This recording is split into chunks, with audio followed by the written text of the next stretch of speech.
We are here at a place where we will see some very difficult racing. But of course, for the Spartan Sim Racing League, the Truck Series are really going to have a fight on their hands as we're about to see them do battle in the last Great Coliseum. Hello, everyone, and welcome to Great Vision's coverage of the SSRL Truck Series live from the virtual Bristol Motor Speedway under the lights here in Bristol, Tennessee. Hello, I'm Taylor Burris, along with me, Nick Stein, also our amazing producer, Austin Derbyshire, as we bring you all the coverage here on Grid Vision. And Nick, this Coliseum is going to be one for the ages to see these drivers do battle here for 150 laps. Oh yeah, I am absolutely pumped for this race. It's the world's fastest half mile, and these guys get to do battle for 150 of them tonight. So I really am very excited for these guys. They put on a heck of a show every week here in the SSRL Truck Series, and I expect them to do nothing less here at Bristol.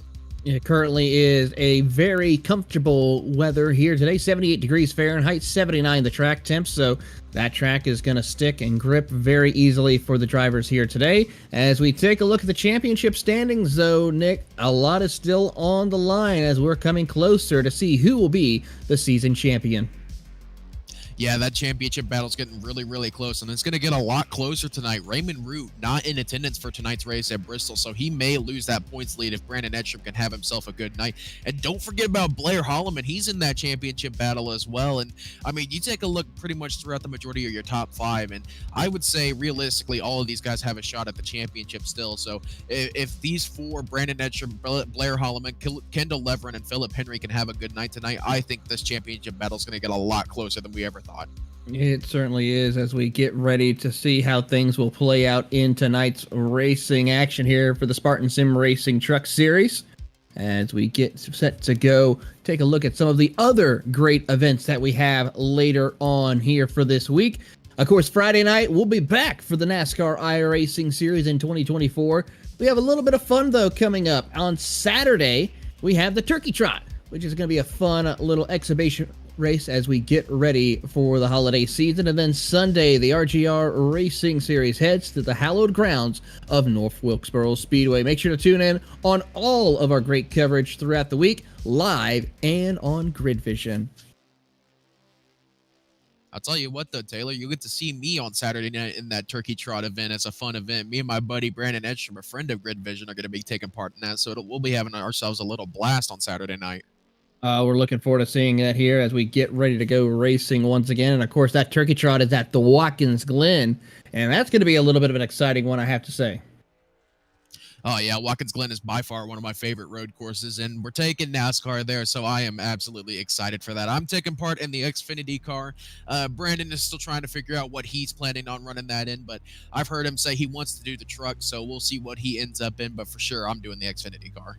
Well, that's going to be fun. A little multi-class racing there at Watkins Glen. So make sure to tune in on Saturday to see how it plays out and see if some of our own Grid Vision drivers make their way up into the event. Currently, right now, we are just a few minutes away to get ready to go for qualifying to see who will snap the pole position here for tonight's action as the field gets themselves situated. Nick, come to you on a couple of thoughts. Bristol Motor Speedway, a track that has different grooves, but on the iRacing service here recently, it showcased that the high line is the best line to get around, but you can't go wrong also if you can set the car right, or the truck right, to use that bottom lane. Yeah, I was talking to a few drivers tonight pre-race, and mainly Brandon Edstrom is the one who was voicing his concerns over whether the top line would be any good tonight. He said that you really only want to be on the top line if you're defending a position from another car. He said that it's really going to be a bottom dominant race tonight just because of how snappy the truck will get on exit. But you know, I've said it a couple of times that some lanes will be dominant, and it's the complete opposite way. Mainly last week at Atlanta, I said it was going to be top dominant, and it ended up being a bottom dominant race. So I think these guys are going to be a bit all over the place, but for sure that bottom line is going to be the preferred line. It really is. We'll see how this plays out as we are about to go qualifying here to see who nabs the pole. We'll wait to see who the first driver is. Normally they'll go by the slowest, I believe, in practice, and then all the way to the top of the practice board, who we'll see gets their pole position as we wait for a couple of drivers to get themselves situated and to be called out onto the track. Yeah, this first group is going to involve Charles Abert in the 07, Mike Burnett in the 39, and Rob Yost Jr. in the 83. And these guys that are at the bottom of the practice times are going to have a little bit of a disadvantage because Bristol is one of those tracks where you want to have a rubber track for qualifying. Normally, a little bit more rubber means the times will be slower, but with Bristol, it is a very grip-centric track, so you need as much rubber on the track as you can get. So these first three, this first group, they're going to be kind of a struggle bus here when it comes to lap times. But once we get up to the likes of, say, Blair Holloman, Kendall Lever, PB Henry, these guys are going to have the advantage, and up from there with the qualifying times just because of how rubbered in the track will get tonight.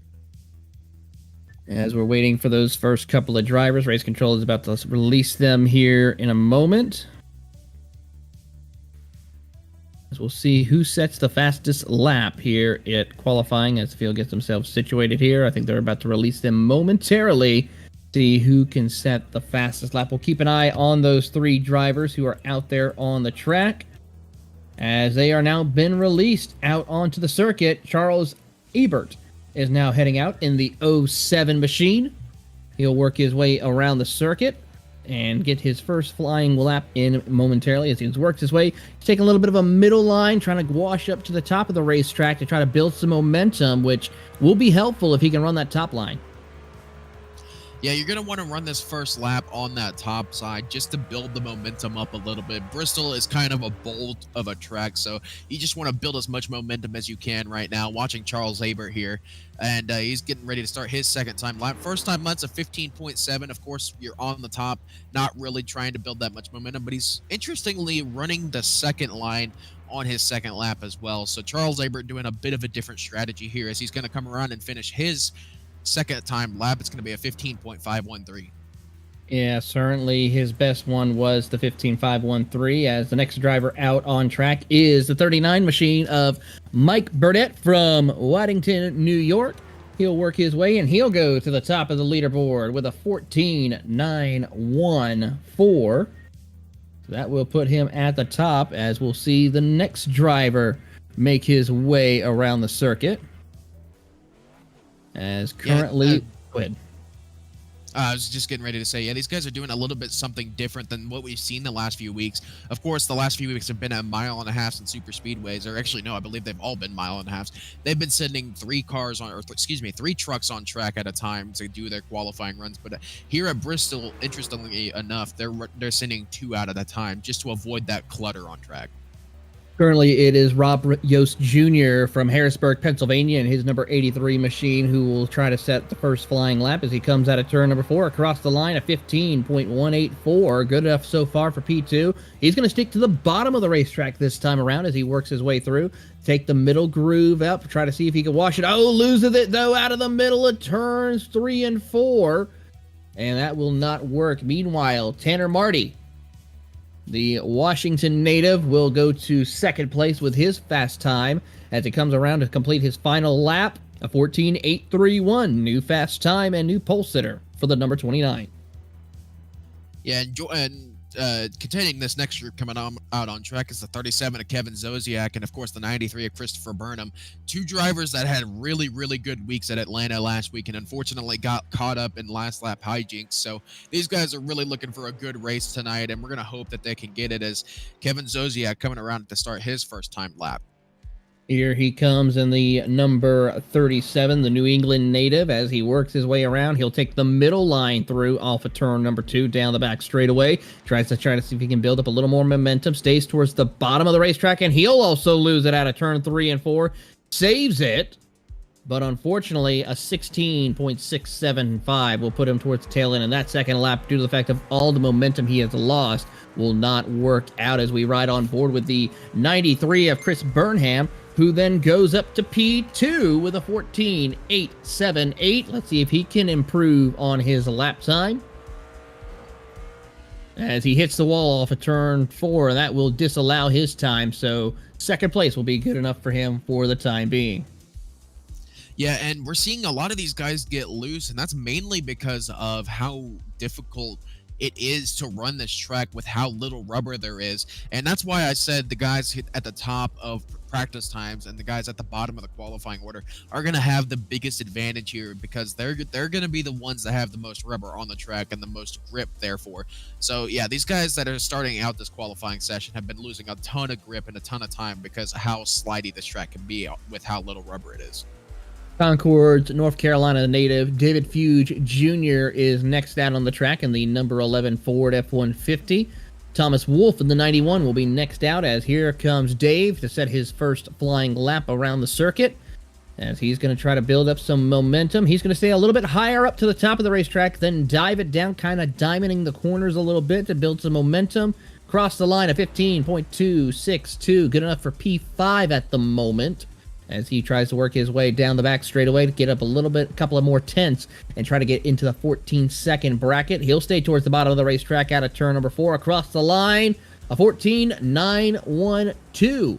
That's going to be good enough for P3. Meanwhile, the next driver out on the track, Thomas Wolfe, set a time of a 14.947, and now goes to the top of the leaderboard with a 14.763. First driver we've seen down to the 7s, and it's only going to get quicker from here, as now we're into the cream of the crop of the practice times. Blair Holloman and Kendall Levering are going to be the next ones out on track, and these two were, I believe that's what, 6th and 7th in practice times, or excuse me, 5th and 6th in practice time. So these guys are starting to get up a little bit more in terms of how fast they actually are, and these two are also championship favorites. The favorites, as Blair Holloman sitting P3 in the championship and Kendall Levering sitting P4. Well, right now, the Middleton, Pennsylvania native of Blair Holloman comes out of turn number 4 across the line, 14.927. That's good enough for P6 right now. So we'll see if he can able to pick it up, and he gets loose off turn number 2. That will discontinue his qualifying run, as we keep an eye on, I believe, it's either going to be Corey Saucier or someone else. I believe there's one more driver in front of him at the moment. Kendall Levering wrecked on his qualifying run, so he was disallowed from running his next timed lap. So that will now put PB Henry out on the track in the number 25 machine, as he will see if he can try to set the pole time with a 14.764 as the fast time to beat, as the number 25 Chevrolet runs up towards the top of the racetrack to build that momentum up that he needs to get set to set the pole position now. Philip Henry is another championship favorite, as I mentioned earlier, and he's been having himself a bit of a tough season, so to speak, with the 2 plate races he's been in not going his way, and of course having kind of middling finishes at some of the other races. And of course, as he sets the second fastest time there with a 14.781, as I was saying, Philip Henry, he kind of had a really good race last week and ended up finishing 3rd. So he's hoping this is his turning point of the season, as he's coming around to finish his second lap. It's going to stick at a 14.781, and he's going to be second on the boards. Trouble for Corey Saucier, who has trouble out of turn number 2. That will not be able to help him out with his. He did set a time before with a 14.849, so that's good enough for P4 for the moment, as Scott Healy in the 64 Chevrolet will now head out onto the track. I believe they're waiting for the green flag to get going, but yes, it should be Scott Healy and Brandon Edstrom in this next group, the 2 fastest in terms of practice times. Scott Healy's had a 14.651 for reference in practice. Brandon Edstrom with a 14.621, and these guys were over a half a tenth faster, or excuse me, half a tenth faster than the next fastest car of Corey Saucier. So these guys should be putting in some pretty competitive lap times here, as Scott Healy is starting his first timed lap, and it looks like he's going to be running the bottom on his first lap. Oh, I'm on the replay, excuse me. 14.755. That's a new fast time, as Scott Healy sets the fastest lap of qualifying. Let's see if he improves any as he comes out of turn number 4 across the line. No, 14.799, but only one driver left. Brandon Edstrom will try to see if he can set fastest time here in qualifying. The Springfield, Vermont native, as of course Vermont home to, of course, the great, unfortunately, the late great of Ken Squire, as our thoughts go out to the Squire family and all those in the community who lost a true legend here today, as we watch Brandon Edstrom try to set a qualifying lap here. Yeah, he was describing to me what he was planning on doing. He said he was going to be using as much of the track as he could on this first lap, trying to build as much momentum as he could. And to start his second lap, he said he was going to cut it down towards the middle to avoid a bump on the exit of turn 4. And that's exactly what we saw him do there, as it's going to be a 14.860 on his first lap, running the top. So Brandon Edstrom definitely a favorite here tonight to take this pole position. Coming through turns 3 and 4 and coming up off of turn 4, Brandon Edstrom is going to go ahead and set a 14.695, and that's going to put him top of the boards. How about that? Your pole sitter, Brandon Edstrom, looking to try to continue a strong run for a championship, and he is kicking it off on the right foot with snagging the pole position here for the Spartan Sim Racing League Truck Series at Bristol Motor Speedway. And with that, we'll give you your final results of the starting lineup and get set to go racing for 150 laps around the last great Coliseum.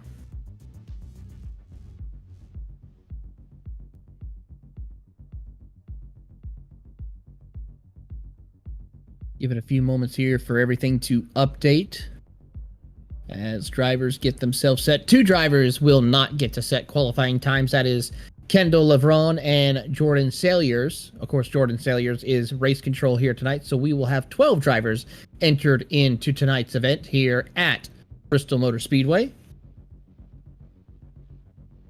As our race official is giving some final information here for the drivers to get set as we go for 150 laps here at Bristol. Nick, you talked to us a little bit before we got on the air about some strategies that could come into play when it comes to the fuel. Could they make it all the way, or do we expect one pit stop for sure on fuel if this race goes green all the way? Well, yes, I do expect that. These guys have a 60% fuel limitation, which means that they don't have, obviously, don't have a full tank of fuel to use. And normally with the truck, a full fuel tank, you could go about 120 laps on fuel. But normally you would want to pit for tires before then. But with this 60% fuel limitation, these guys are about able to do 85 laps. So we really shouldn't see that much pit strategy tonight. I really think tonight is just going to come down who can have the best pit stop at the stage rig, which is more than likely when we're going to see our one and only pit stop of the night. We'll keep track of that here as everything is getting finalized. I believe we should have everything official to go racing in one moment, as we're waiting for race officials to give us the go-ahead to give us your starting lineup, and we will get set for today's action in racing here at Bristol Motor Speedway. We're happy to have you with us here on tonight's coverage on Grid Vision. Of course, if your league or series is interested in partnering with us, we have dates open, especially during this time of the year, during the winter months where racing season kind of has died off. So make sure to go check us out on facebook.com/gridvision or our other social media platforms. Also, if you're interested in a broadcasting career or career in production work, you can also reach out to us at the same place, facebook.com/gridvision, and send us a resume. And we will be happy to have you on board to train as well as guide those who are interested in starting their broadcasting career on iRacing. Again, as you mentioned, just waiting for qualifying orders to get set. I believe they're going through every single lap and making sure these guys were all good and not anything miscellaneous going on, so to speak, in terms of what some people on iRacing call the qualifying cheese, but I didn't see much of any of that, so everything should be good to go here soon, and Brandon Edstrom should be taking pole tonight by 6/600ths of a second. Talk about that. That is absolutely amazing driving right there by Brandon Edstrom to get the pole position here. We'll see if he's able to continue that and hold on. Of course, this race track is always one of those ones where you expect calamity to happen, but looking over at how this series is, they are pretty well known for their clean racing to have a lot of good long green flag runs. And you know what? We have a few minutes before that, before we're going to get ready to go racing. So how about we pull up our pole sitter here and get an interview with him? Let's do that. Let's sit down and talk to our pole sitter, Brandon Edstrom, who comes home with the pole position. Brandon, strong run for you to kick things off. How do you feel about going into the event? Oh, man, I feel great. It definitely could have been a little better. Ran a 6.21 in practice, but you can't complain when you dip down into the sixes.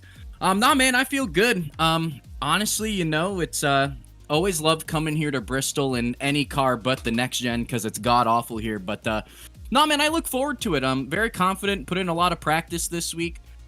Just want to put my heart out to the Squire family at this time. I know he had a big presence up here in Vermont, so I want to say we're thinking about him. But nah, man, I feel great. I'm ready to turn 150 green flag laps, and hopefully we'll be in victory lane by the end of this thing.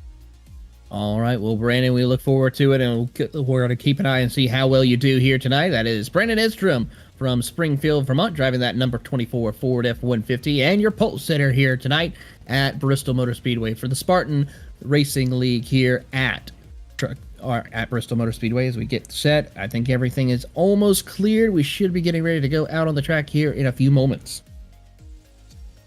Yeah, how about we get another interview in real quick? Go ahead and talk to one of our other championship favorites. I'm thinking, who are you thinking tonight? Or excuse me, who are you thinking? Who should we interview? Let's bring up Philip Henry. He's another one of those championship favorites you were talking about. We'll let you talk to him a little bit while we're waiting. One sec, I'm trying to get him up here. Hey. Not having it.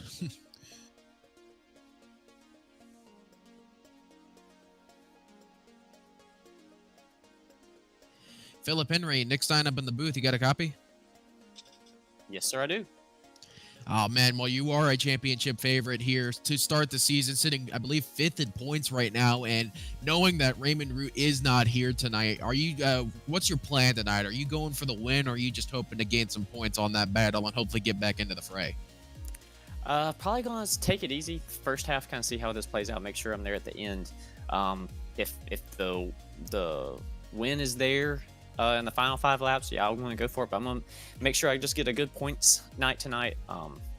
Had a real rough start to the season. I think I wrecked out like for the first 4 of 5 races. And so it was just not going well. The past 2 weeks, we've done extremely well. So just trying to get them points back. I'm not worried necessarily about a win. But win's there, it's there. If it's not, I'll be glad to come home with a top 2 or 3. Well, tonight I was talking with a couple other drivers, and they were talking about how there shouldn't be that much pit strategy tonight, seeing as you should be able to do both stages on fuel. Knowing that, are you planning on anything funny, kind of, so to speak, or are you just planning on kind of following the crowd and just doing the both stages on one tank of fuel? It's going to depend on how the cautions go, how they fall in the stages. I think we only have 2 sets of tires tonight, so nothing real crazy. Just gonna make sure. I'd like to have a set there close to the end. I'd like to get some stage points though, if possible. So I may gamble a little bit there depending on how a caution falls. But I think tonight's pretty much going to be just straightforward racing. Well, you heard it here. Heard it there first. Good luck tonight, Philip, and we hope to be talking to you here at the end. Yes, sir. Thank y'all. We have to thank Philip Henry for coming up here to talk with us before we get ready to go racing here. As drivers situate themselves to get ready for this event. Drivers, I think, should be good to go. Officials should be able to release them here to where we can get started with the event. And we'll go racing once again. With that, we're going to take a quick commercial break, possibly. Let's see here if we got official word. Yes, we did. We got official word. So with that, we'll go ahead and give you your starting lineup for tonight's action here at the Bristol Motor Speedway.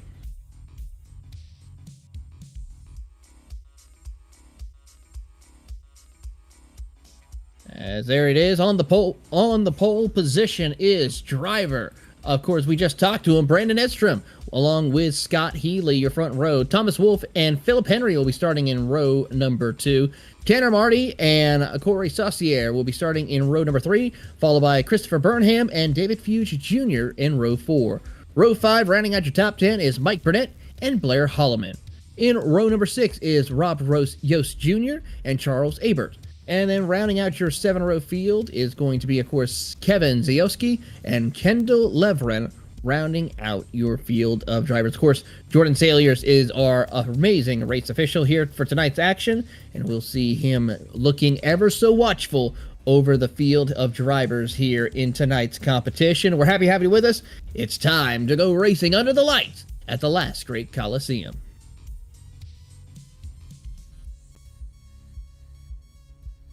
Yeah, these guys just getting ready to get started with their rolling pace laps tonight. I believe they have 2 pace laps to contend with tonight before they get going. So these guys just kind of waiting those final last moments before things get going for tonight.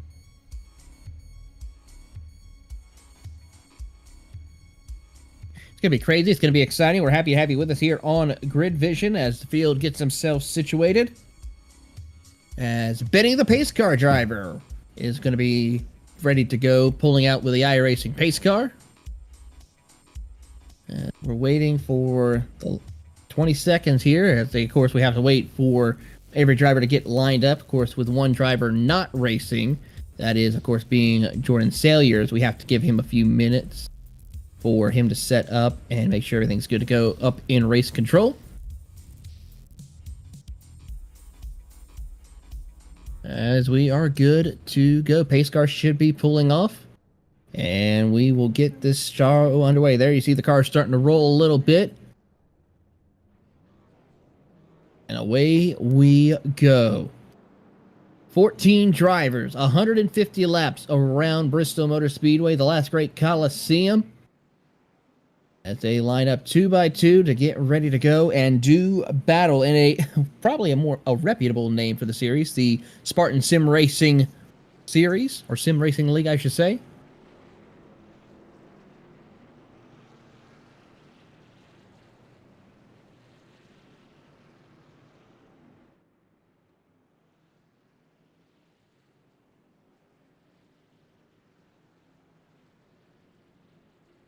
These drivers just getting through their last finishing checks here. Honestly, these guys on the mentality side for tonight are just going to have to focus on not racing too aggressively to start this race. This race is going to be all about survival. It's survival of the fittest. It's one of those tracks where if you can just survive all the chaos, survive all the cautions, survive all the wrecks, you should be good to go here at the end of this thing. And of course, as we're coming around to finish the second pace lap, Brandon Edstrom's going to go ahead and take us towards this green flag.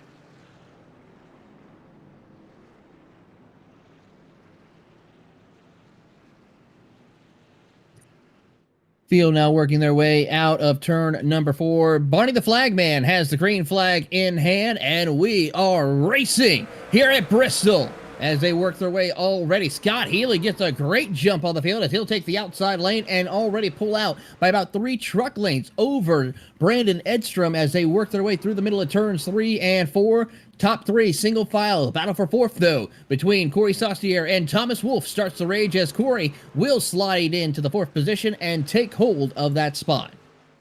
Single file throughout the rest of the field as not really anyone side by side. It looks like mostly everyone is just trying to play the survival of the fittest game, as I was mentioning earlier. And right now, Brandon Edstrom may have gotten a little bit of a rough restart there, but he's already pulling in Scott Healy. That gap was about 6 or 7 tenths of a second to start lap number 2, but now it's already down below 2 tenths of a second, sitting right at 0.223 of a second.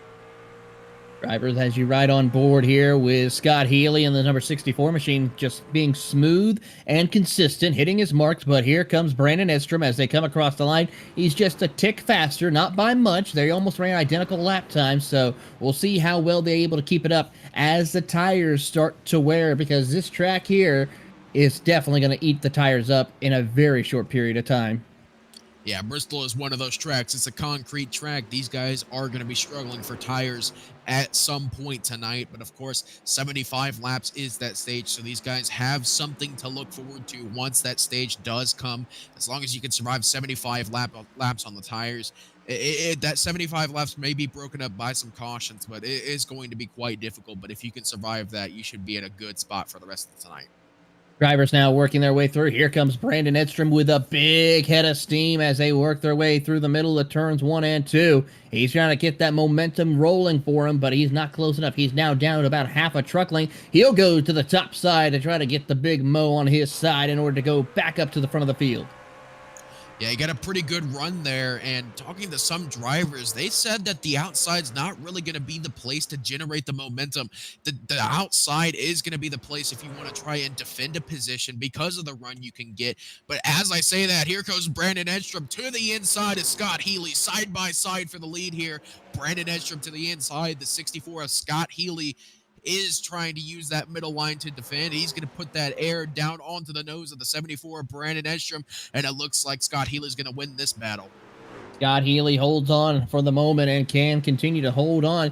You got to keep an eye out, though, for Philip Henry. He's right there in the catbird seat in case something were to happen, as these three have pulled out to almost a 3-second lead over the rest of the field. Yeah, and remember, we talked to Philip Henry pre-race. He said that he was really just trying to chill out tonight, kind of save his tires and really just, kind of chill for the night and try to get some points. But he really seems to have a fast race truck, as now Scott Healy and Brandon Edstrom are looking to battle once again. And this is Bristol for you. You got to set up your passes. You got to set up your passes perfectly. It's not a battle. It's a war to make a pass. And for right now, it looks like they're setting up for battle number 2 here. Here they come around the outside. Oh, up into the wall, though, goes Brandon Edstrom. Gives it a little bit of a kiss. Drops back down and loses a little bit of time, though, to Scott Healy, but gets right back into the fight as he tries to close that gap. Meanwhile, Henry still watching on about 0.8 of a second back, as here comes the rest of the field, led by Thomas Wolfe in the 4th spot. Yeah, Thomas Wolfe leading. That's this kind of second pack, not really able to keep up with the top 3, but we've seen this for the last few races. We'll see like 2 or 3, maybe even 4 cars pull away to start the run, but as soon as the tires start to get some wear on them, they kind of pull back in that second little grouping. It doesn't seem like that's happening just yet, but then again, Bristol is a very short track, so we should expect them to start pulling in about 30 laps in. Closing in on about half of that distance right now for you there, Nick, as the field works their way around the circuit. Keeping an eye on the battle for the race lead. It's kind of died down just a little bit. How about this battle for the 5th spot between Mike Burnett and Christopher Burnham? Burnham trying to hold on. Burnett trying to see what he can do. He'll try to go to the top side in that EPI machine. As he gets a little bit of a look, can't make the opening. Here comes a dive, though, from Tanner Marty. They make contact, and that will give the spot to the 29 of Tanner Marty. An absolutely aggressive move from the 29 to Tanner Marty to break up the back row. Bandits Racing Machines there, sitting in now 4th and 6th positions, respectfully. And here goes Tanner Marty. He's looking to the outside of Burnham now. Burnham's going to squeeze him up, but that doesn't deter Tanner Marty one bit, as he's going to get to the outside once again. Side by side for 4th position here. Give the position to Tanner Marty. Tanner Marty's been running about 0.2 of a second faster than Christopher Burnham, as his teammate Mike Burnett goes around the outside as well to follow suit. Here comes the 10 of Blair Holloman. Also, he's going to try to keep that momentum rolling on the outside, as we watch as Kendall Leveron now tries to close the gap as well. He has a good little fight here for the 5th and 6th position. 4 cars battling for that spot.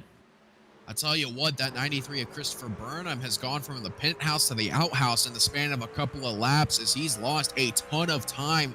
He's gone from 4th to looks like now 9th in the span of about 3 laps. I don't know if he's burned his tires off or if he's just hardcore conserving for the long run here, but something is not right with that 93 truck. No, it certainly is struggling right now and trying to find that grip as he works his way around the circuit. Here comes a couple of more trucks battling for position. That is Christopher Burnham, who's falling like a rock. Corey Saucier trying to get into the top 10. Kevin Zoyask is also right there in the 37. Kevin Zosiak just trying to make up as much points as he can. He's had a rough start to the season so far, using Bristol hopefully to have a bit of a turnaround point, which is something else a lot of other drivers can say about their season so far, especially your 3rd place man, Philip Henry, as now he's looking to attack Brandon Edstrom. Edstrom falling off quite a bit here as we're getting further and further into this run. And, I said it earlier, and it looks like my prophecy may not come true, as these guys that were in the second group from about 4th on back really are losing at a much faster rate. Zosiak really trying to hold on as he now moves up into the 10th spot. Burnham is just falling. He's going to be put a lap down here very quickly, because our leaders are just now coming off turn 2. Charles Albert, who is the 14th driver, just now coming off of turn number 4. Abert coming off of turn 4. Yeah, Scott Healy is looking to try and get as many people as he can a lap down, because that's the less amount of people that can challenge him for position, as He's put about 1.3 seconds on Brandon Edstrom and about 1.5 on Philip Henry, as these two are looking to battle as well once again. Philip Henry had gotten to the inside of the 74 of Brandon Edstrom, but it seems to have fallen off a little bit as we're getting more and more into this run. 30 laps may not seem like a long time at Bristol, but it's a concrete track, and these tires are screaming for mercy already, and these guys still have 45 laps left before the stage. 45 laps to go, and we're already putting on a good show here with 30 laps on the board. Drivers are already falling off about a second to about almost closing in on 0.8 of a second for some drivers, as they're now in the 15-second bracket for some of our front runners for the time being. So we already see that change coming into play for some of our competitors, as Scott Healy, though, already lapping drivers such as Christopher Burnham 1 lap down. Yeah, I get the feeling something is wrong with the 93 of Christopher Burnham. He's gone from about 4th position to 14th in the span of, I would say, about 10 or 15 laps. So I don't know if he's just super conserving or if there's genuinely something wrong with that 93 truck, but he is not going anywhere he wants to be. He's currently last on track right now, and the first car 1 lap down, but getting ready to be the second car 1 lap down as Scott Healy is closing in on the 07 of Charles Abert. Charles Abert really trying to make sure he can stay on the lead lap, but it might be too late for him as Scott Healy continues to let down. He's currently setting 0.2 of a second a lap faster than your top second and third place drivers, as Thomas Wolfe, though, and Tanner Marty are setting some good mid-race pace, though. They're starting to make a little bit of headway. They got a lot of work to do, but they are starting to close the gap quite a bit, as we see the driver of Thomas Wolfe, as caution is out for the first time here tonight. Trouble for the 33 machine of Corey Saucier. Corey Saucier sideways on the backstretch there. That's just a product of Bristol right there. Just things not going his way. Looking at the replay here, going through turns 1 and 2. Yeah, it just looks like he gets up into the marbles and the truck steps out on the exit of the corner. Oh, and just a little kiss to the wall, as that's going to really hurt his truck. It certainly is, and that's going to be a tough break for him. As we get another look at it, see the contact that he will have, just loses it off there, and yeah, that's going to cause some severe damage to the nose, as well as possible problems for keeping that truck cool here in this race.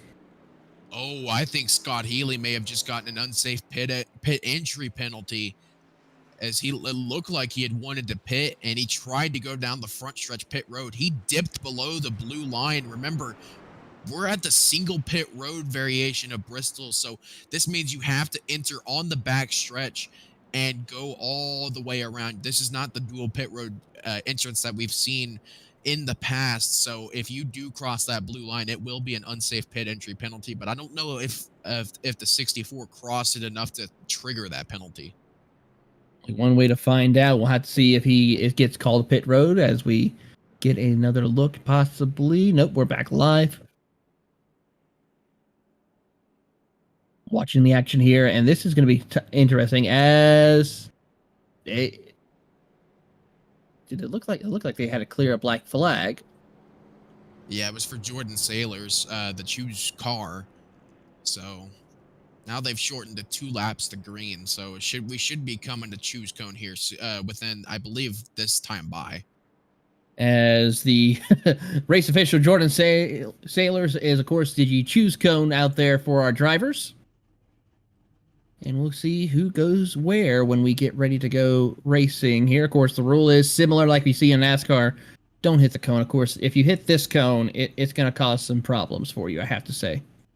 Yeah, me and Justin make this joke every week. If you hit the choose car, you're going to have a lot more problems than just a 40-second black flag for not choosing a line. So looks like most everyone is going to choose their lines and not hit the pace truck, the choose car, which I would be a little bit embarrassed for you if you managed to hit the choose car.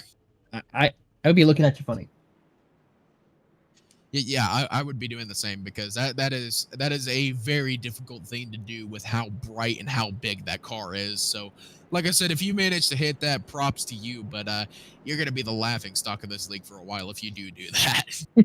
It certainly will be, indeed, as They work their way around. Benny, the pace car driver, is about to make the hard left turn down onto pit road. Next time by, as we are set to go racing here at Bristol Motor Speedway. 41 laps up on the board, now 42 laps up on the board for your drivers, as field works their way around the circuit to get set to go back green flag racing. We're about halfway till we hit the stage break in tonight's action. So a lot still on the line for these championship competitors as they get set to go, as Scott Healy trying to get himself set up, get the tires warmed up a little bit more. And we will see Benny the pace car driver make the hard left turn down onto pit road. Barney the flagman will have the green flag in hand as we're set to go racing. We're back at it at Bristol, and Scott Healy gets another great jump on the field as he works his way, and already here comes Philip Henry to second place as Brandon Edstrom tries to cross him over down the back straightaway. Heading down into turn 3, Brandon Edstrom gets to the inside of Philip Henry for just a moment, but it looks like Henry's going to get the run on the outside, and that's why I like using the outside at Bristol when it comes to restarts, because you can get such a good run off of turn 4, and it can really set you up well for the rest of the race. It really can. As we watch on here, everyone's trying to jockey for position. Meanwhile, the battle for 4th, 5th, and 6th is looking strong. Thomas Wolfe, Mike Burnett, Kendall Leveron, and of course the rest of the field jockeying around for position as Tanner Marty is holding that 4th position for the time being as they come off of turn number 4.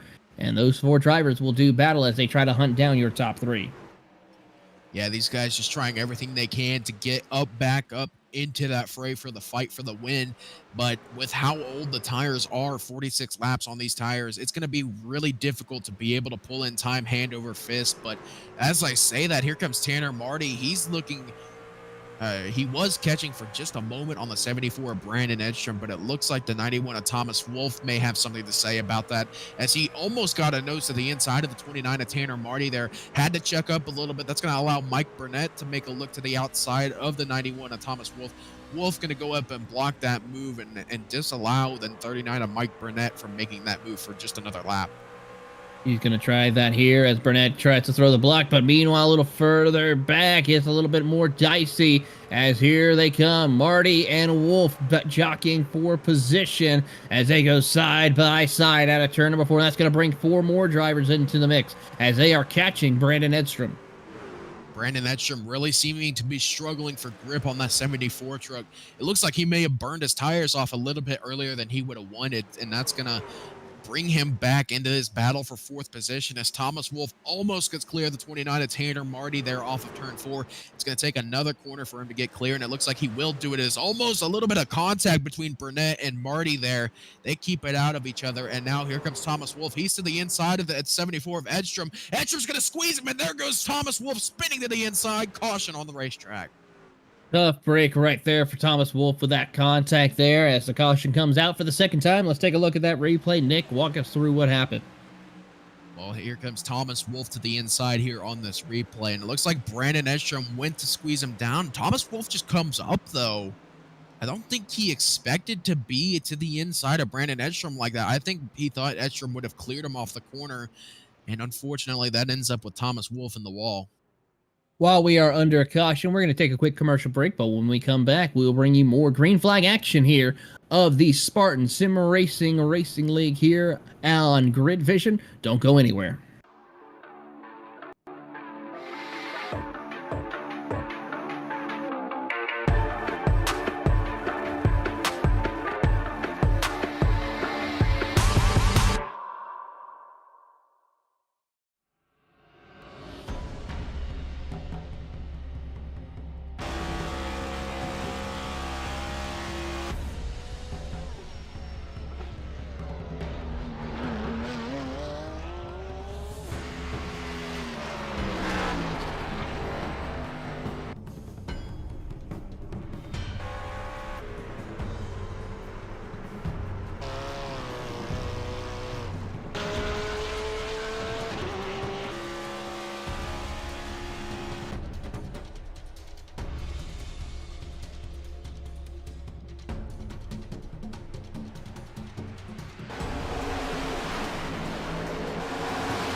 Racing isn't easy, but experiencing it is.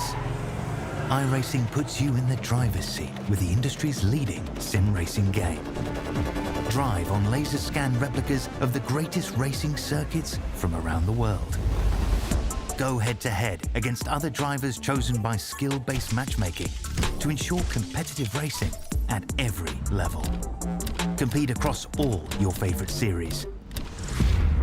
In officially licensed cars, engineered to deliver the most accurate driving experience possible.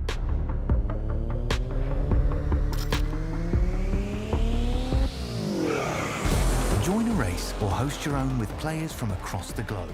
Race against the computer or in a league. Welcome back to Grid Vision's coverage of the Spartan Sim Racing League Truck Series from the virtual Bristol Motor Speedway. I'm Taylor Burris, along with Nick Stein. Our producer is Austin Derbyshire, as we are about to go back green flag racing here at Bristol Motor Speedway for 150 laps. Currently, 56 laps are up on the board as they are approaching the choose cone. Looks like mostly everyone is going to clear the choose car. A couple of close calls here. Oh, man.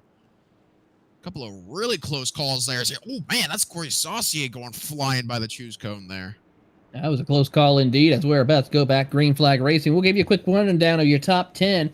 It's Healy and Henry on the front row, Edstrom and Marty in row 2, Burnett and Levron in row 3, then Holloman and, of course, the rest of the field, of course, is Blair Holloman and Kevin Zioski in 7th and 8th, then David Fuge Jr. and Charles Abert in your top 10. Yeah, Kevin Zosiak in that 37, he's moved up pretty good there. He started 13th tonight, up into 7th position, and then Kendall Levern right in front of him, or a couple of positions in front of him. Started 15th tonight. He's up into 6th, looking on the edge of the top 5 here. Yeah, Kevin Zosiak, of course, another driver we're going to keep an eye on. He had some decent pace in the middle run. We'll see if he's able to improve, as we're about just under 20 laps till the stage break. So we'll see how this plays out for our competitors as they work their way around towards the back half of the circuit. Benny, the pace car driver, will make that hard left turn down on pit road, as Barney the flagman will have the green flag in the air as we get set to go back racing here at Bristol as they work their way. Here they come. Green flag is out. We're back at it, and already Scott Healy gets another great jump on the field. Brandon Edstrom was able to get a really good restart there, as he was able to get even with Philip Henry there, but he doesn't get the second phase of the restart just right, as now Henry going up to defend from Brandon Edstrom here. Right behind him, Thomas Wolf and Tanner Marty side by side for 4th position as that battle continues to rage on. Drivers trying to jockey for position in this stage of the race. Burnett and Marty, as Burnett will get ahead, but here comes Marty with another head of steam down the corner, and he will try and clear him finally as they head off into 1. Yeah, Thomas Wolf getting in front of the 29 of Tanner Marty there. That's going to promote Thomas Wolf up into 4th position and a little bit closer to that coveted stage win. I don't think he's going to be able to catch up to Scott Healy in just under 15 laps, but I do think he can get a couple of more positions here. Excuse me, that's actually Mike Burnett, not Thomas Wolf. Sorry about that. Got the paint schemes mixed up there. As we watch them work their way, there you see the 91 of course, the driver of Thomas Wolf, who had some issues early on. He's still going to get back at it and try to see if he can find his way back into the top 5. Yeah, he's looking for a much better race here. Is now Mike Burnett to the inside of Brandon Edstrom. Edstrom, though, getting the run off of turn number 4. Going to get back up in front of Mike Burnett. Tanner Marty making a move to the inside of Burnett. He gets tied off the exit of 2, and that's going to allow Kendall Levern to maybe look to the inside here. He tried to poke a nose there. It didn't work. This is our dogfight right here. We see this every race in the SSRL Truck Series from about 4th or 5th on back. It's just pretty much a dogfight between 6 or 7 cars, and it seems to be the same way here at Bristol, as now Kendall Levern's going to look to the inside of Tanner Marty. This is a side-by-side battle for 5th position here. Side-by-side battle here as they work their way around the circuit, and now everyone's trying to go single file as we watch the driver of Mike Burnett try to see if he can get to the inside of Brandon Edstrom. Yep, battle's going to reset now as everyone's just kind of chilling out a little bit, waiting for that final 5-lap frenzy that we know Bristol for at the stages, as Tanner Marty looks to the inside for just a moment of Mike Burnett, but Burnett's going to get that incredible run off the top. And here comes Burnett. He looks to the inside of Edstrom. Nothing there. This is a 130-mile-an-hour game of game of chess here between these guys, just trying to see when they can make a move and how aggressive they can be. Just at about 130 miles an hour, as they see, a close call right there between Burnett and Tanner Marty, as they still stay side by side out of turn number 4. Side by side right now they were side by side for 5th position as Marty and Burnett we're getting clear as Fuge gets loose in the back. Dave Fuge gets loose, but he saves it, keeps it straight, no caution. Now Tanner Marty and Kendall Leverin side by side behind as they are working their way through this battle. This is a battle for 5th position. I mean, heck, we could just call this a battle for 3rd, as it looks like 6 or 7 cars are in with a shot at 3rd right now, as coming to 4 laps to go in the stage. Brandon Edstrom leading this mini little group here. Edstrom still tries to hold on, but he is under immense pressure. I feel like he's the cork in the bottle, where if one driver is able to get by him, that's going to cause a chain reaction where a lot of people could get by him possibly and see if they can go and hunt down your top 2. I've already checked out by about almost 2 seconds. Almost a little bit of contact between Mike Burnett and Brandon Edstrom there, as Leverin does finally get past the 29 of Tanner Marty, and so does the 10 of Blair Holloman. He's going to get clear of Tanner Marty here as pit entrances are closed. 2 laps to go in the stage here. Only a couple of laps left to go here in stage number 1 as the field works their way around the back straightaway, heading into turn 3 and 4. How about almost some 3-wide action in turn 3 and 4? Let's see if they're able to capitalize and get through. Yes, they're going to try to go back single file and gather it back up. Going down into turn 3, though, this is the 64 Scott Healy. He's going to come around and win stage number 1. Keeping our eyes on this battle, though, as it's going to go and end with the stage caution.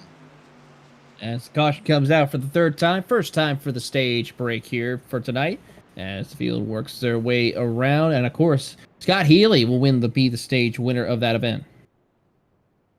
Yeah, Scott Healy kind of holding that ironclad grip over that stage win, as he did pass Brandon Edstrom quite early in the race, and then he kind of really just never looked back there, as he just put a spanking on the field in stage 1 there. But we should be seeing everyone come down pit road here, as everyone was able to make that stage on field, so it should just be a one-stop event tonight.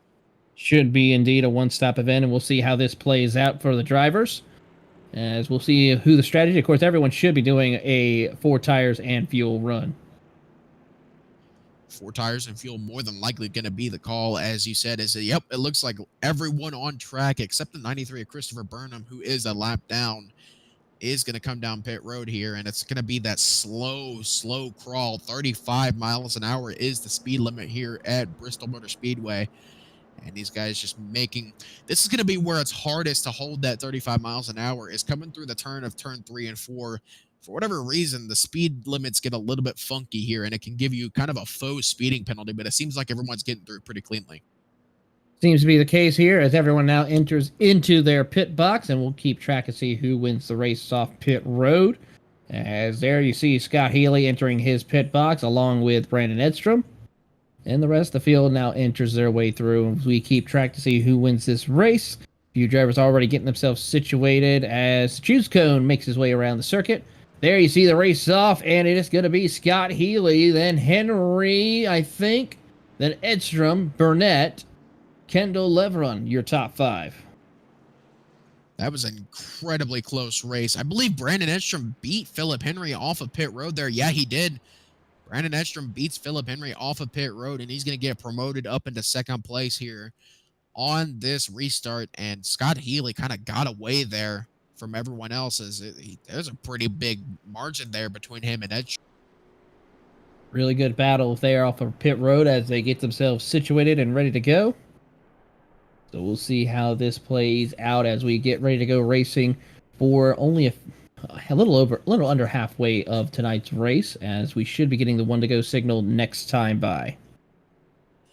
Yep, that stage was exactly at halfway, lap 75 out of 150. So these guys should have a much shorter stint on the tires by about 5 or 6 laps, more than likely, probably closer to about 7 or 8 by the time these guys get going once again. So looks like tire saving will still be a big factor in how this race plays out, but it's not going to be as important now. As here we come to the choose cone. Brandon Edstrom's going to take the bottom. Scott Healy's going to take the top. And everyone's trying to jockey around. A couple of drivers decided to take the bottom of the racetrack, that being the 29 machine of Tanner Marty, who decides to go to the bottom of the racetrack. The 07 of Charles Abert goes to the top side as he'll start inside the top 10 here at this start of the race when we get back going. Charles Abert's been kind of a not a name, not a name that we've called that much here tonight, but as you said, back up in the top 10 for him. He started 12th position tonight, so he's been kind of hovering right around 10th position, and it should be a pretty good race for that 07 machine. Yeah, this is going to be interesting to see how this will play out and work their way around as we get the lights off on the pace car. That means we're about to go back racing. Yeah, it's going to be a action-packed 70 laps left here, as these guys are just making that slow crawl back towards the Geico restart zone to get this thing back going. But I think the second stage is going to be a little bit more crazy than that first stage was. Of course, we didn't see our first caution until about lap 30. I'm not saying these guys are going to wreck, but I do think that this second stage is going to get a lot more crazy. It really is, and we're about to see that happen here as they work their way. There goes Benny, the pace car driver. Barney, the flagman, has the green flag in hand, and we're back at another great jump by Scott Healy, who already just checks out on the field. Scott Healy definitely cementing himself as a favorite for this race, side by side for second position here. Brandon Edstrom and Philip Henry getting a little bit at arms with each other, as Henry's going to try to squeeze Edstrom down. Edstrom says, "No, sir. I want second position," and it looks like he'll clear Philip Henry here. That's Kendall Leverett sideways, and we have a caution on the racetrack. Caution is out already for Kendall Leveron, who spins it off a turn number 2. As we take a look here at the Grid Vision replay. And Kendall just trying to get through the corner, makes a little bit of contact briefly by the looks of it, and then just loses it off of turn number 2. Yeah, that's just a product of cold tires and pushing just a little bit too hard there. Tires not really up to temp just yet, so looks like these guys may need to take it a little bit easier here as we're watching an onboard of the cockpit view here. Does he hit the apron or no? No, he just loops it. Interesting. It just loops it around, and unfortunately that's going to cause a little bit of issues. Those tires are not going to be in the right area as far as pressure and grip because of him sliding around the circuit. Yeah, that's the one bad thing about this tire model that these trucks have is if you slide them once, it's going to take a while for you to cool them down. Thank goodness, though, for Kendall Leverett. He's got a caution to get those tires to cool down a little bit, but he will definitely be hurting for the rest of this race. He certainly will, so that's going to be a little bit of a problem for him. We'll see if he's able to find a way to recover later on in the race. Yeah, just coming up towards another choose cone here. We're kind of expecting a lot of the same of what we've seen. Scott Healy taking the top and second place taking the bottom, but still waiting on that choose cone. Just everyone making their way around Bristol Motor Speedway.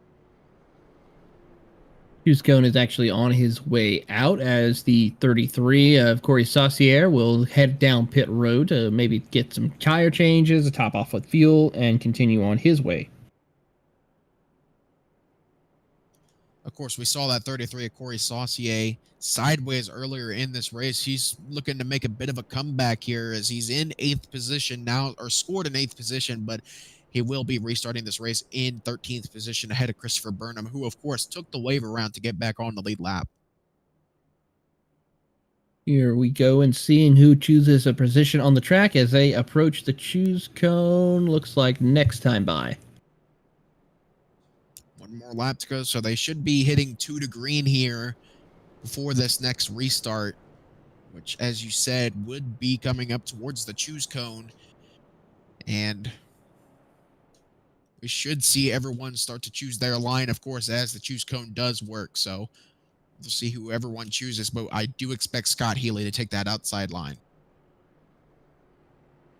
Scott Healy has been dominant on that outside line. He's just automatically getting a great jump on the field, no matter what he's able to, who's thrown at him on the inside lane. As we'll see if he continues that trend, which, by the guess of it, it will be a yes for the matter of fact of that matter as they approach the choose. Well, where is the choose cone? Oh, they extended the caution one more time. I think they may be waiting on the choose car to get set up once again. As here he comes off of turn 4. Looks like he's going to get set up this time by. And we should be seeing the choose cone now on this next lap here as the field working their way down the backstretch.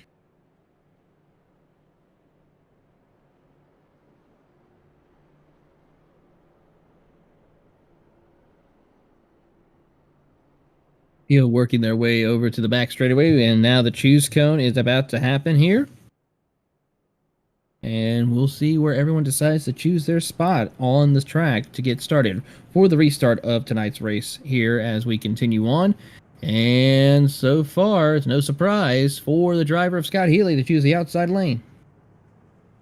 Yeah, something we've seen from him every restart tonight. He's taking that outside line and gotten an amazing jump on that restart. I'd be interested to see if Brandon Edstrom can try and counter this restart by maybe trying to jump it a little bit and get a good restart.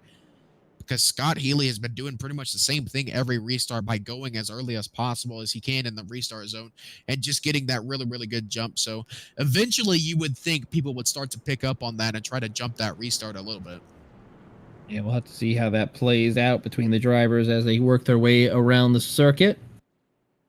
One lap to green by the looks of it as they come around, and of course it will be Healy and Edstrom, Henry and Fuge and Burnett, your top 5. 6th position right now going to belong to Tanner Marty, Blair Holloman, Rob Yost, and Charles Abert and Thomas Wolf going to round out the top 10.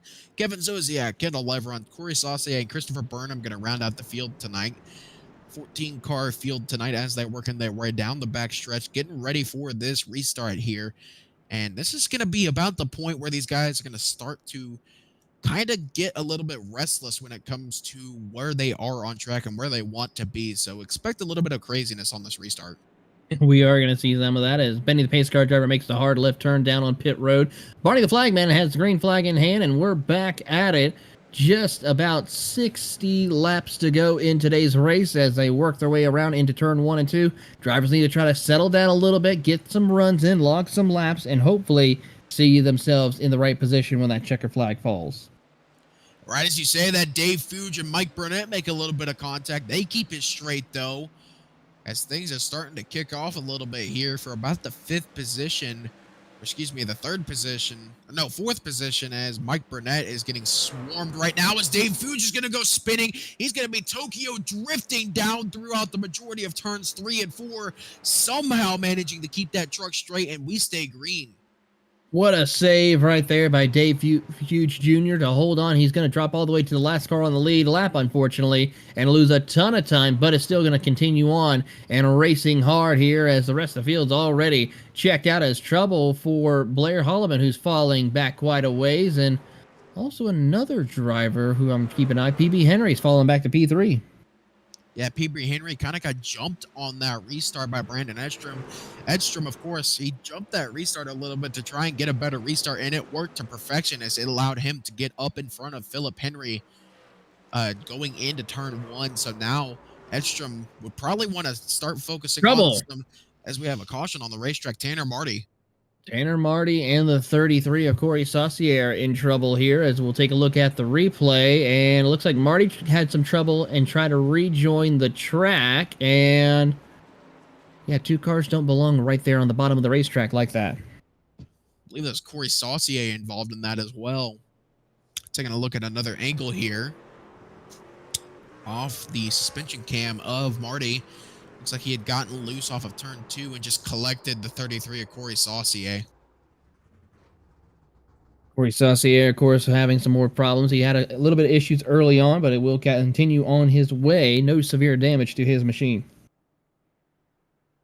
Saucier having a bit of a rough race here, though, tonight, as That's the second time he's been sideways in this event. So the 33 not having the race he would want after he had a bit of a breakout race at Talladega, finishing second place by a very slim margin. And just after that, this season has not gone the way that he has wanted in that 33 camp.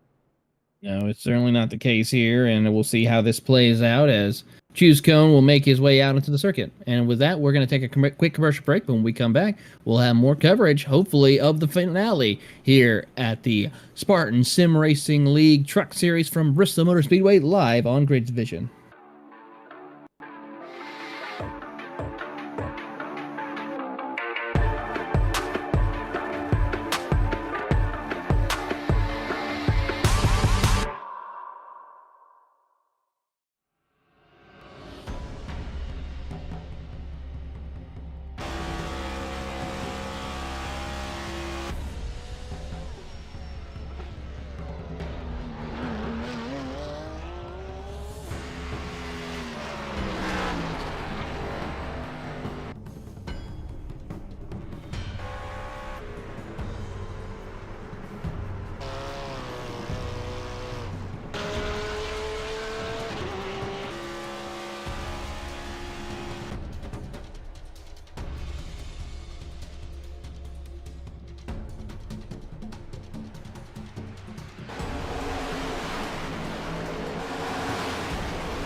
Racing isn't easy, but experiencing it is. iRacing puts you in the driver's seat with the industry's leading sim racing game. Drive on laser scan replicas of the greatest racing circuits from around the world. Go head-to-head against other drivers chosen by skill-based matchmaking to ensure competitive racing at every level. Compete across all your favorite series. In officially licensed cars, engineered to deliver the most accurate driving experience possible.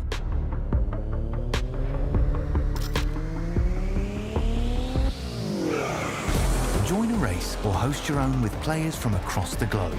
Race against the computer or in a league with friends. Feel the thrill behind the wheel. Welcome back.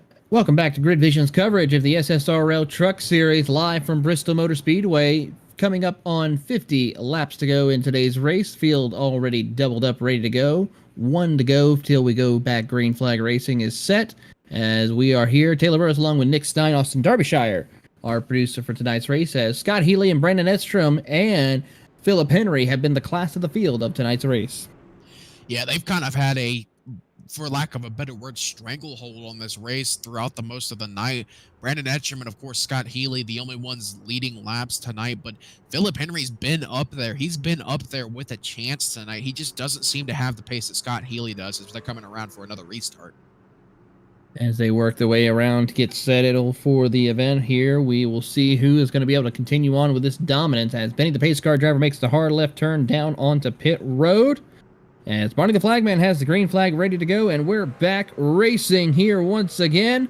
As there you see Scott Healy already checking out and dropping down to the bottom of the racetrack in front of Brandon Edstrom. I'll tell you what, Brandon Edstrom, he had a lot better of a restart there than we've seen for the majority of the night, as he was almost even with Scott Healy there, almost got to his inside, and it looks like he's put on the jets here, trying to do anything he can to get up to Scott Healy and maybe get around him.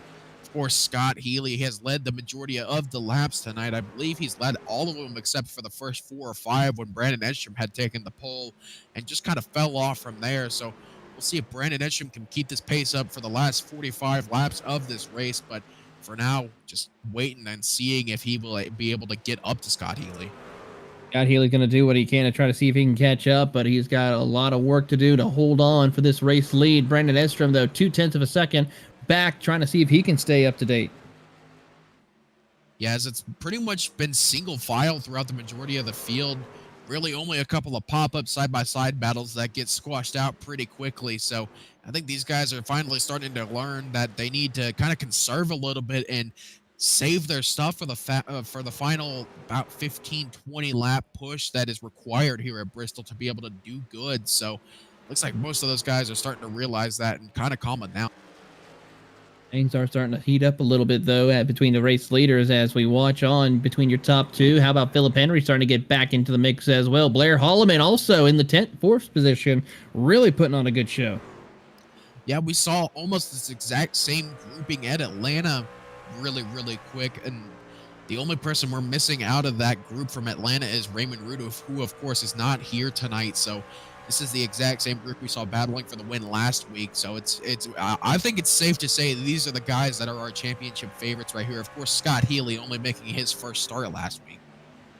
Yeah, Scott Healy really putting on a good effort here as they work their way around the circuit.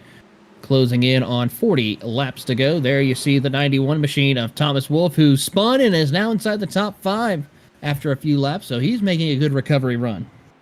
Yeah, Thomas Wolfe has been kind of a quiet name we really haven't said much about tonight. He's been up in the top 5, but just not really involved in any battles that are worth commentating over. So Thomas Wolfe been kind of a quiet, I guess, silent killer tonight. Not really someone we call on much, but he's up there in the fray. Not really in the battle for the win right now, but if things do go awry for the top 4, I do expect Thomas Wolfe to be up there.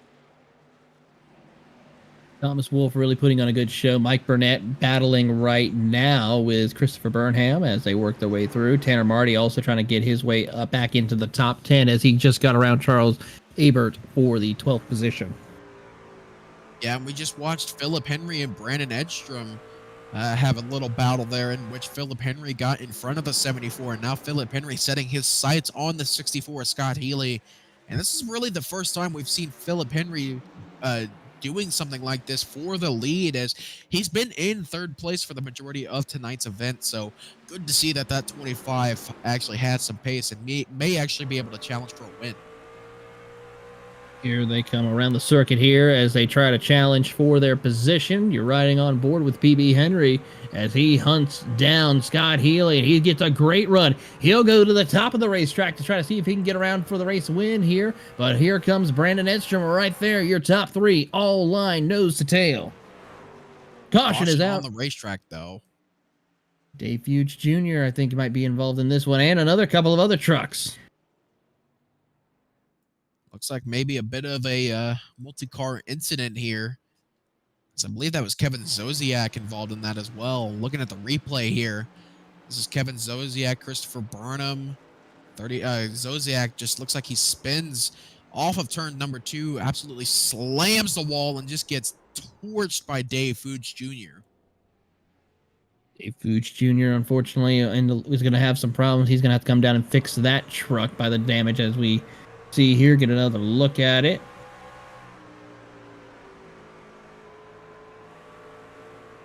And right there, just couldn't get slowed up quick enough, and unfortunately that truck is done for the night as a couple of trucks are deciding to come down pit road. No, Scott Healy's is the only one out of the top 3, but he is going to be joined by Thomas Wolfe as PB Henry and Brandon Edstrom, Blair Holloman decide to stay out. I don't know if I like that call from Scott Healy. There's not really that many green flag laps on these tires.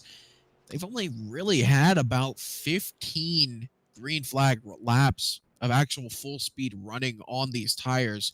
Of course, the last time they pit being lap 75, but we had that pretty good stretch of about 3 straight cautions that ate up about, I would say, probably about 30 laps there. So yeah, that is a crab walk if I've ever seen one right there by Zosiak. Oh yeah, that's not a truck that is driving right. That is a ton of rear end damage there and some front suspension damage to boot. So looks like that 37 may be done for the night, but if he can get some of that damage fixed, he may be able to get back out in the battle. We'll wait and see what happens here as the field gets themselves situated. And 30 laps to go. It's going to be interesting. Will Scott Healy have enough time? He's starting 5th. So he has some work to do, but Zodiac, I think they need to pull him down with that damage that he has. Interestingly enough, Kevin Zodiac, even with all of that damage, does not have a meatball flag, which would signal that he needs to come down pit road and get some of the damage fixed. So I guess he's still good to go, question mark? Big, very big question mark with how much he's crab walking. He may still bullet down pit road just to be safe, but yeah, technically he still could race with this car because he does not have a meatball. So it's an iffy call, but hey, if it gets you points, who's going to complain? Yeah, that is going to be the thing. If it gets you the points, then go for it. But the problem is, will he be able to survive it? That's the question. I have my doubts.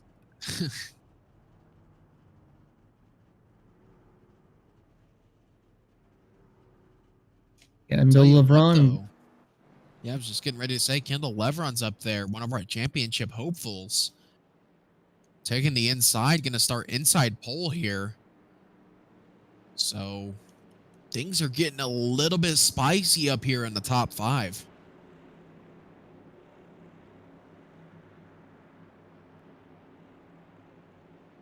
Field now working their way around the circuit here as Benny the pace car driver makes the hard left turn, coming into under 20 or 30 laps to go.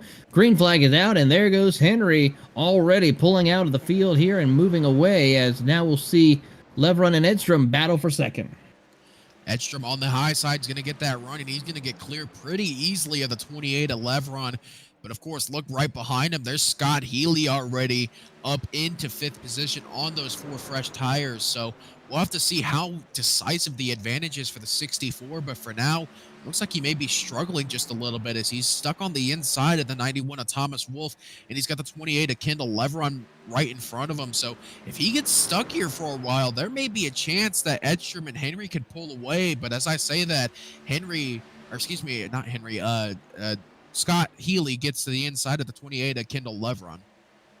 And the Levron is really pushing his way through to see if he can hold on to the top 3. But here comes Scott Healy with a big head of steam and fresh tires. And we're going to see him get into that 3rd spot. He's making quick work of this and really might have enough time to go and hunt down your top 2. Yeah, I really didn't think that the tires, as the 91 of Thomas Wolfe's going to go spinning. Christopher Burnham's going to go spinning as well in the back. And that may have just saved Edstrom and Henry there, as they may decide if they want to come down and get tires now. And with that, caution is out. We'll take another look at that here on the replay. As there you see the 93 machine of Burnham trying to work his way through the 10 of Holloman. And around goes the 93 of Burnham and hacks it up into the outside wall. A very hard hit for the 93 of Christopher Burnham there. He's going to have a pretty good bit of damage there, as that one definitely hurt. He actually got up into the air a pretty good bit there, so we'll have to see what kind of damage that produces for that car, but he should still be good to go, as now we're going to look back up front here and see if Philip Henry and Brandon Edstrom decide to bring it down pit road, or if they're going to stay out again. It looks like they may stay out again. Looking like it. They're going to stay out. Oh, Brandon Edstrom fake pitting there.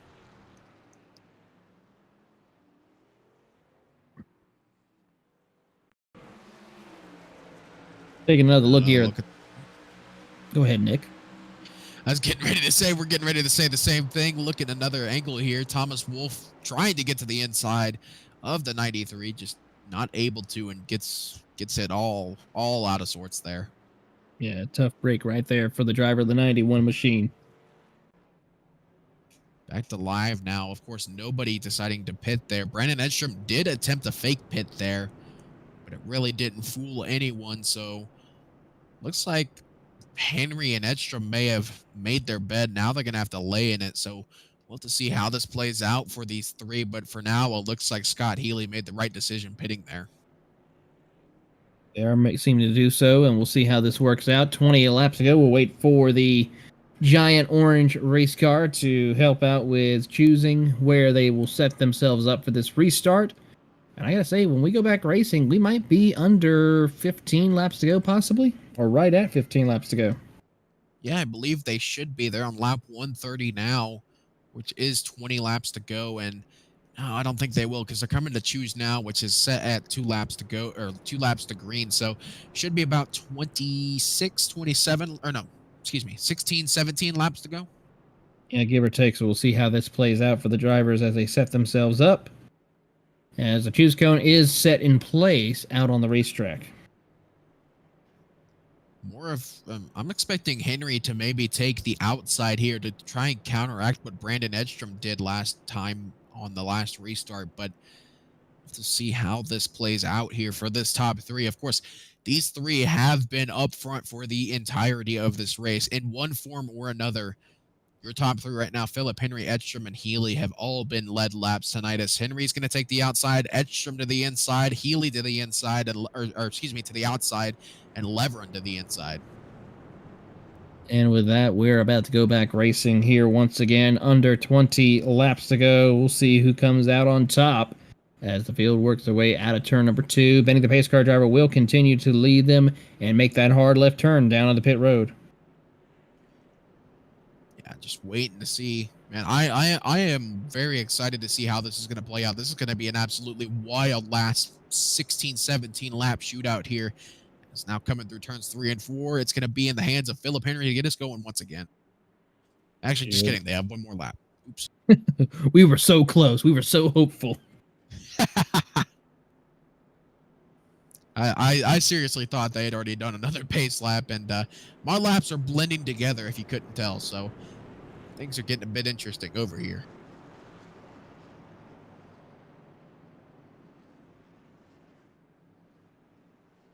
As we see, of course, we do have 3 attempts of a green-white checkered if that were to come into play here for tonight.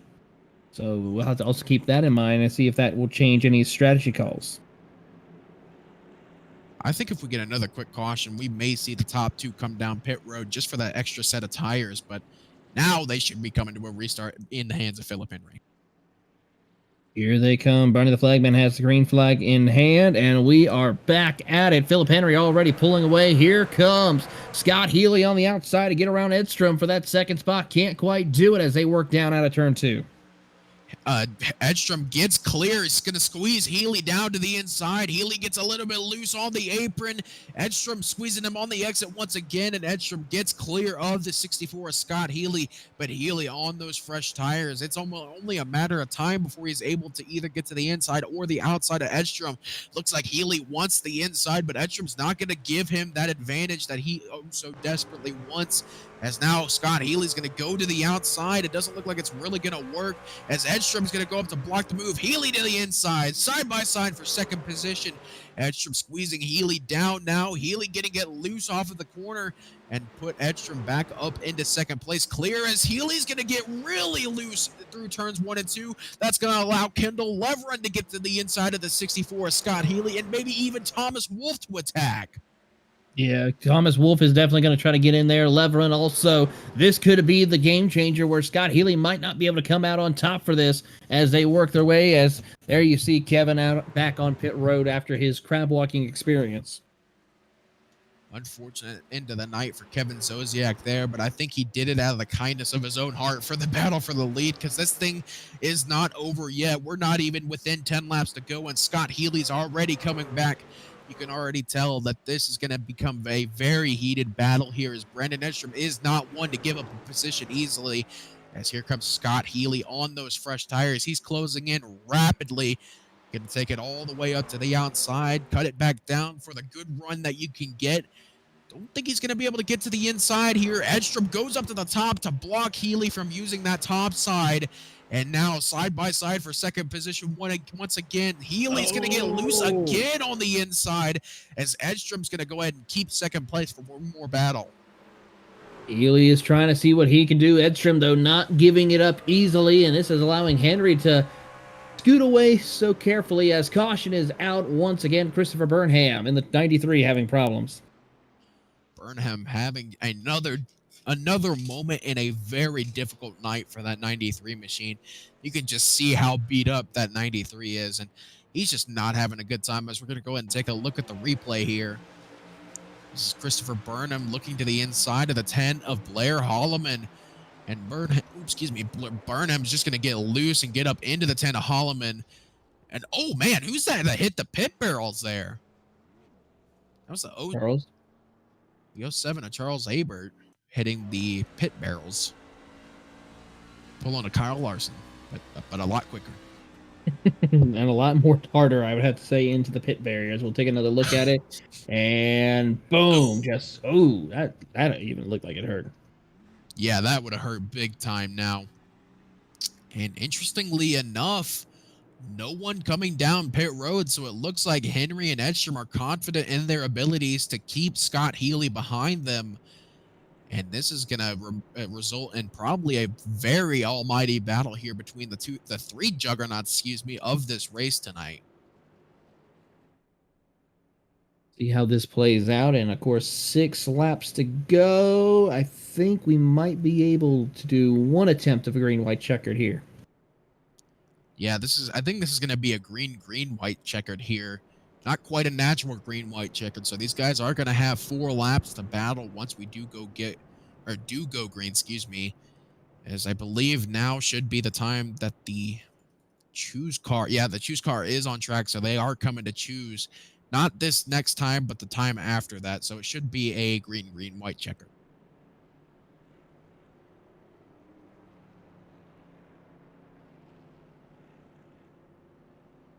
Being here as we'll get the choose cone rule here momentarily. So we'll see who is going to choose where. Of course, we know probably where Henry and Healy are going to go. It's just a matter of choosing where Brandon Edstrom will end up on the circuit.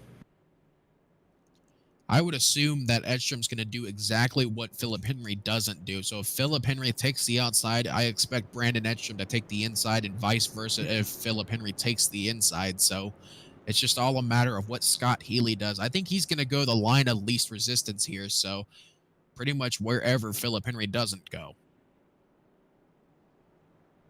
That would be the smart move indeed for him to choose in order to be able to make it work. And as they work their way through the middle of turns 3 and 4, we'll get things set up for the next round. As I said, Bristol is one of those tracks where it is a war to finish. It's a bunch of tiny little battles throughout the majority of the race. Is now coming up to the choose cone. Philip Henry taking the outside. Edstrom taking the inside. Scott Healy taking the outside with the 39, and Mike Burnett taking the inside. So line of least resistance for Scott Healy there.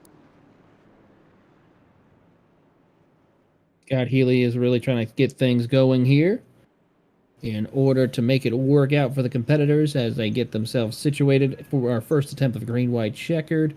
And we shall see how it plays out. But for Philip Henry, Brendan Edstrom, Scott Healy, those are your 3 we're going to have to watch out for.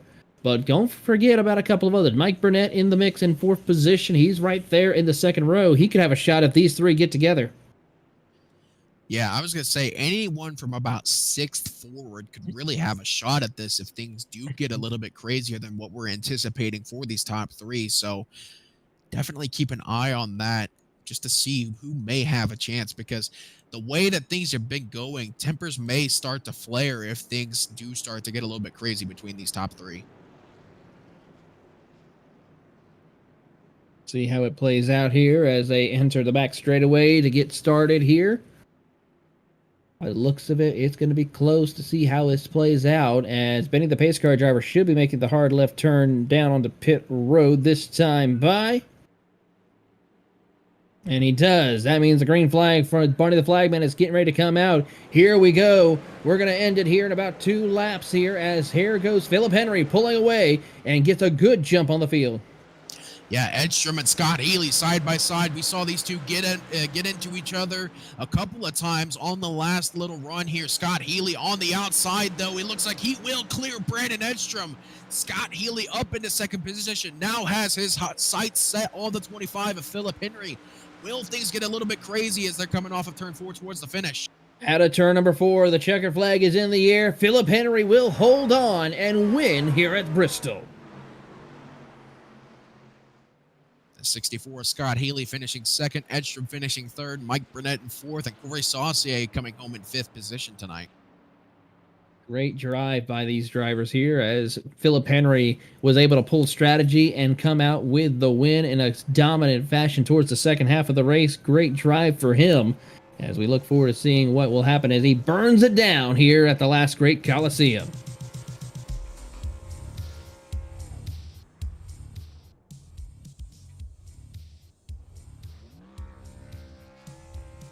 And with that, we'll give you your full field rundown. It is Philip Henry who comes home with the win. Scott Healy is able to pull off a last lap pass to get second. Brandon Edstrom will move to third, while Mike Burnett is in fourth. Corey Saucier in fifth. Kendall Leveron in sixth. Tanner Marty in seventh. Thomas Wolfe in eighth position. Blair Holloman ninth. And Rob Yost Jr. rounds out your top 10. Finishing in 11th position tonight is Christopher Burnham, with Charles Abert finishing the first car laps down, finishing 9 laps down tonight. Kevin Zosiak, after being involved in a heinous wreck there, finishing 13th, 15 laps down. And finishing last in the field, Dave Fuchs Jr. finishing 33 laps down. And with that, we'll now sit down and talk to our top 3. Philip Henry is going to be first to join us. And with that, we're going to take a quick commercial break, and then we will talk to our podium finishers here on Grid Vision.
Welcome back to Grid Vision's coverage of the SSRL Truck Series here as we sit down with our top 3 finishers at Bristol Motor Speedway. Philip Henry is your race winner as he joins us. Philip, a spectacular way to finish off the race. You were able to pull the strategy to stay out and hold off a hard-charging Scott Healy and Brandon Edstrom. Yeah, that was, oh my goodness, that was so much fun. I thought I was going to be the idiot of the week for staying out. When Scott got up to third, I was like, well, I can count this race as another loss. But that was, oh man, the caution came out right there at the right time. There at the end, if it came out 1 lap earlier, I was probably going to be done. I didn't need it to begin with.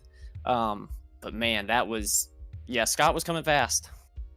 Scott indeed was coming fast, but what were some of the things you were trying to do to hold off Scott in those closing laps? Just try and enter in faster than he was. If he could get to my outside on entry, then I was done for. That's how I ended up getting past Brandon there in on the last pass I made for him, going for second, what would then be the lead with Scott pitting. But I could just roll that entry so much better, I felt like, than Brandon and Scott. And I almost thought about going for Scott there before that caution that he pitted, and I was like, no, I need to lay back, save my tires. We still got several laps to go. But yeah, if I could just roll that entry better, I felt like I could hold him off enough on exit. Well, Philip, a lot of people we have to say you got to give a shout out to probably for this win. I mean, this was a definite drive, of course, for you and the Legacy Academy. Yes, shout out to everyone over there at Legacy. Cannot thank them enough. I have very minimal experience in the truck, and so they have helped me come a long way. Shout out to the fam, shout out to my girlfriend, shout out to the Henry boys, allowing me to go race in real life.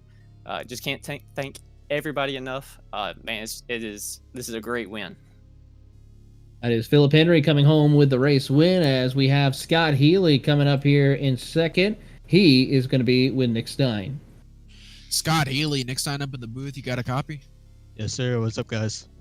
Oh man, you took the fresh tires there on a late caution, and it ended up getting you second place when you pretty much dominated the uh, probably first 3 quarters of this race. And do you think you would have won that if you didn't pit for tires there? Most likely, yeah. I mean, the momentum was there. It's just a bad call at the end. Going into pit road, getting tires. Did all I could do, and was just racing hard. And Brandon, I believe his name is, and PB was, they were good on old tires, and they had to do what they had to do. I was just trying to get around them, and I got around one of them, but the other one I couldn't. So it was good racing by all of them. Well, you are a relative newcomer to this league here in the SSRL Truck Series, and you seem to have put your stamp on this league, telling everyone that you are here to play. Do you think, with so little time left in the season, do you think you still have a shot at the championship should you have enough good finishes? I don't know. We'll see. I don't know where I am in points. I don't know where everybody else is in points. So we'll see what I can do. If I can finish first place in a couple races, hopefully I can. But like I said, I'm so far down in points, I have no idea where I'm at. Well, congratulations on the P2 tonight, Scott. Before we let you go celebrate, anyone you got to thank? Who gets it done for you every week? My beautiful girlfriend. She watches me here and there. Friends, family, you guys for broadcasting, David Fuge for allowing me to race these trucks and the cup side.